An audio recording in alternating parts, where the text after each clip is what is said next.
Oke, ulangi ya.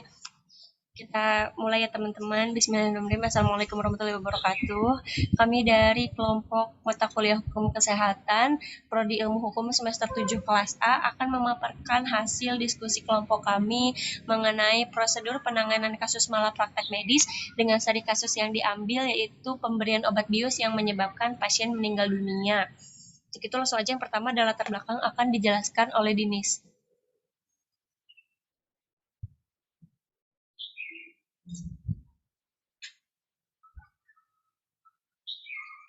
Dinis boleh di-unmute dulu nggak?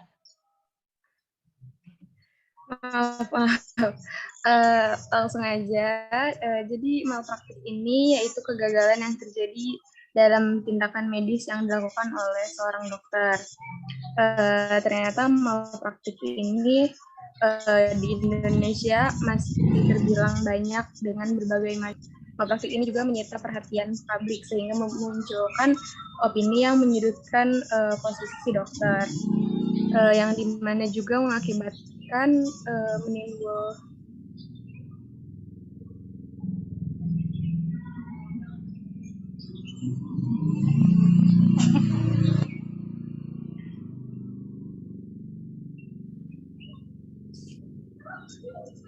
Oke. Mohon maaf, ada suaranya nggak? Ada. Boleh dilanjut, Nis.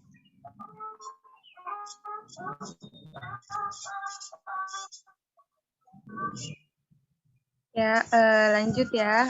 Yang dimana ternyata masyarakat untuk melakukan tindakan medis ke dokter. Maka dari itu Indonesia membuat undang-undang yaitu yang tertera dalam Undang-Undang Nomor 36 tahun 2009 tentang kesehatan atau UUK dan Undang-Undang Nomor 29 tentang praktik kedokteran untuk dokter dan dokter gigi, itu di mana untuk mewujudkannya upaya kesehatan masyarakat melalui penyelenggaraan pembangunan kesehatan yang berkualitas dan terjangkau. Namun pada implementasinya ternyata malpraktik ini masih banyak terjadi karena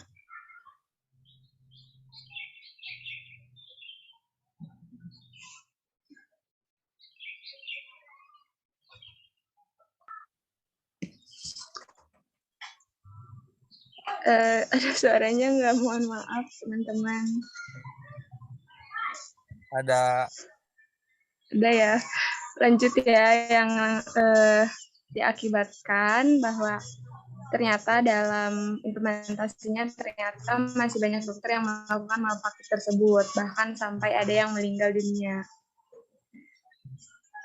Oke, udah selesai Dinis. Terima kasih banyak atas paparan materinya. Selanjutnya, baik kita lanjut. Selanjutnya ada prosedur penanganan kasus malapraktek yang akan dijelaskan oleh Alif. Baik, terima kasih kepada rekan saya Imi Sabila ya. Untuk di Indonesia sendiri, jalur yang dapat ditempuh oleh pasien atau keluarga prosedur penanganan kasus ini melalui Majelis Kehormatan Disiplin Kedokteran Indonesia sesuai dengan Undang-Undang Nomor 29 Tahun 2004 tentang praktik kedokteran dalam pasal 64 ayat A mengatur salah satu kewenangan MK DKI. Untuk mekanisme jalur yang ditempuh ke Majelis Kehormatan Disiplin Indonesia akan dijelaskan selanjutnya oleh Ajmi Sabila. Terima Baik, langsung kasih. aja ya. Selanjutnya akan dijelaskan oleh saya.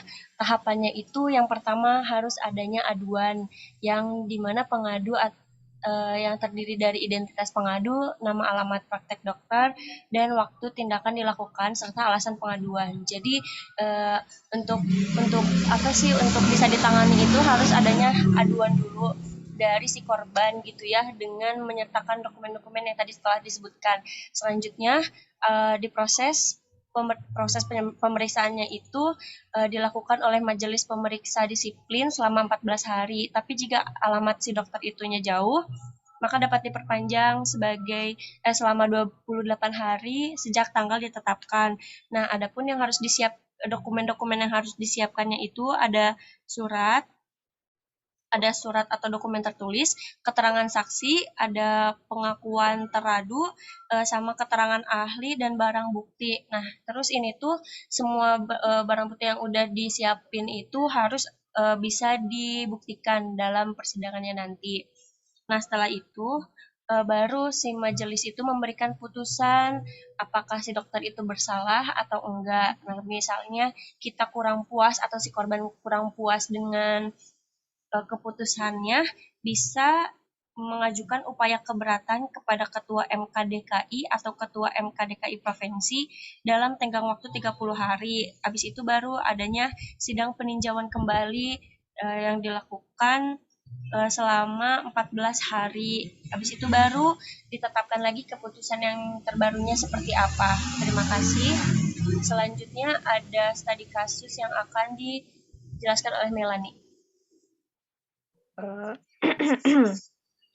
Studi kasusnya yaitu pemberian obat bius yang menyebabkan pasien meninggal dunia. Seorang dokter melakukan pembiusan umum atau total kepada pasien yang seharusnya dokter tersebut masih dapat melakukan jenis pembiusan lainnya, yaitu lokal ataupun regional.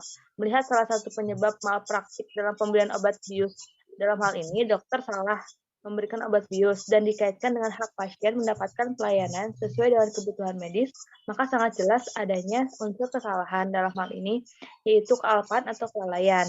Maka terbukti dokter tersebut yaitu adanya unsur kelalaian dan kealpaan ini, maka ditindak melakukan tindakan pidana sehingga menyebabkan pasien meninggal dunia.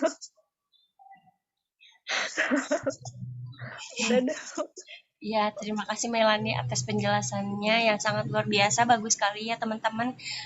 Mungkin segitu aja presentasi dari kelompok kami. Mohon maaf atas segala kekurangannya. Di sini ada saya Azmi Sabila, ada Melanie, ada Dinis, dan ada Alif. Billahi taufiq wal hidayah. Wassalamualaikum warahmatullahi wabarakatuh. Taruh. Coba ya.